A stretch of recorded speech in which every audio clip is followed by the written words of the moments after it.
کسی بھی سیاسی پارٹی، پولیٹیکل پارٹیز کا بنیادی مقصد عوام کی خدمت اور سیوا کرنا ہوتا ہے۔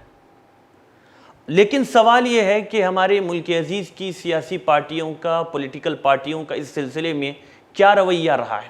آزادی کے 75 سال گزر چکے ہیں، اب تک ان کا اس سلسلے میں کیا کردار رہا ہے، کیا تاریخ رہی ہے؟ دور جانے کی ضرورت نہیں، ابھی لاک ڈاؤن کے دوران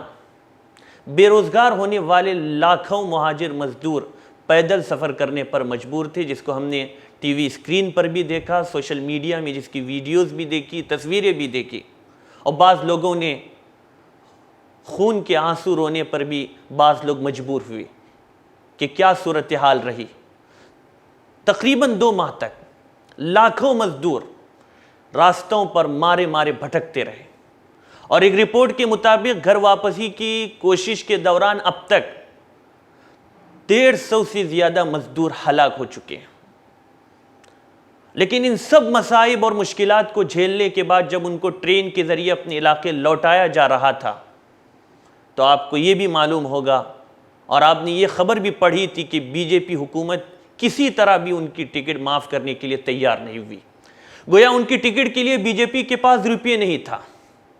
لیکن پھر اچانک 7 جون کو یہ عجیب و غریب واقعہ پیش آتا ہے ملک کے سامنے کہ ملک میں کرونا کی وبا اور اس کے نتیجے میں پیش آئے و تباہی و بربادی کے باوجود بہار میں ہمارے وزیر داخلہ ورچوئل انتخابی ریلی کا انعقاد کرتے ہیں، اور مزید یہ بھی کہتے ہیں کہ ان کی پارٹی ملک میں اس طرح کے 75 ورچوئل ریلیوں کا اہتمام کرے گی۔ اس واقعے پر کانگریس نے کہا اور بجا کہا کہ بہار کے تارکین وطن مزدور ابھی بھی لاک ڈاؤن کے مصائب سے کرار رہے ہیں، پریشانی میں مبتلا اور ملک میں جگہ جگہ پھنسے بھی ہوئے ہیں، اور ایسی صورت میں اس ریلی کے لیے بی جے پی نے 1 لاکھ فون بانٹے اور اس کے لیے بہت بڑا خرچہ بھی کیا۔ اس ریلی کو لے کر سوشل میڈیا میں اور ٹی وی میں بہار کے گاؤں کے ایسی تصویریں بھی سامنے آئی ہیں جس میں چند غریب، جن کے لیے شاید 2 وقت کی روٹی ملنا بھی مشکل ہو، لیکن وہ چند غریب لوگ اپنے گاؤں میں 25,000 کی LED ٹی وی اسکرین کو راستوں پر لگا کر شاہ کی ریلی کو سن رہے ہیں۔ اس واقعے پر یہ عوام کی طرف سے سوال کا اٹھنا بجا ہے کہ مزدوروں کو ان کے وطن لوٹانے کے لیے چاہے پیسے نہ ہو، لیکن انتخابی ریلی کے لیے ایک ہی وقت میں لاکھوں کروڑوں روپے خرچ کیے جا سکتے ہیں۔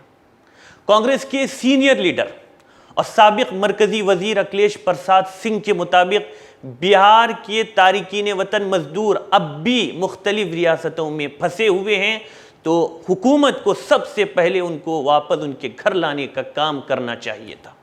اور اس ریلی کے ذریعے گویا بہار کے لوگوں کے زخموں پر نمک چھڑکنے کا کام کیا گیا ہے۔ بہرحال ناظرین، اس وقت سب سے تشویشناک کیفیت بڑے شہروں میں کام کرنے والے ان لاکھوں یومیہ کمانے والے مزدوروں کی ہے جو لاک ڈاؤن کی وجہ سے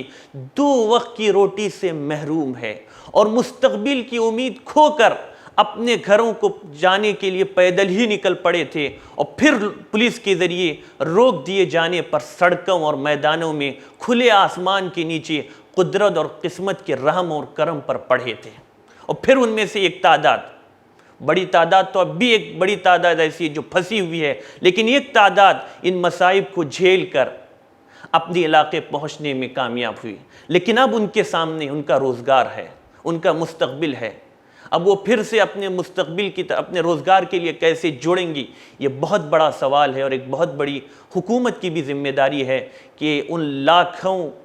مزدوروں کا انتظام کرنا جو اس وقت بے روزگار ہو چکے ہیں۔ اس لیے کہ سب سے بڑی مشکل اس کے بعد یہ پیش آنے والی ہے کہ اگر بے روزگاری بڑھے گی تو بے روزگاری سے جرائم میں اضافہ ہوگا، کرائم بڑھیں گے، مشکلات بڑھے گی، امن میں خلل ہوگا، اس لیے کہ بے روزگاری کی تعداد دن بدن ہمارے ملک میں بڑھتی جا رہی ہے، سب سے بڑا خطرہ ہے۔ اور یہ پیغام بھی ہر پارٹی کو، یہ بات ہر پارٹی کو سمجھنی چاہیے، کوئی بھی پولیٹیکل پارٹی ہو،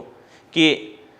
چاہے حکومت ان کے پاس ہو یا نہ ہو، ان کا بنیادی مقصد صرف اور صرف دیش کے جنتا کی خدمت اور سیوا کرنا ہے۔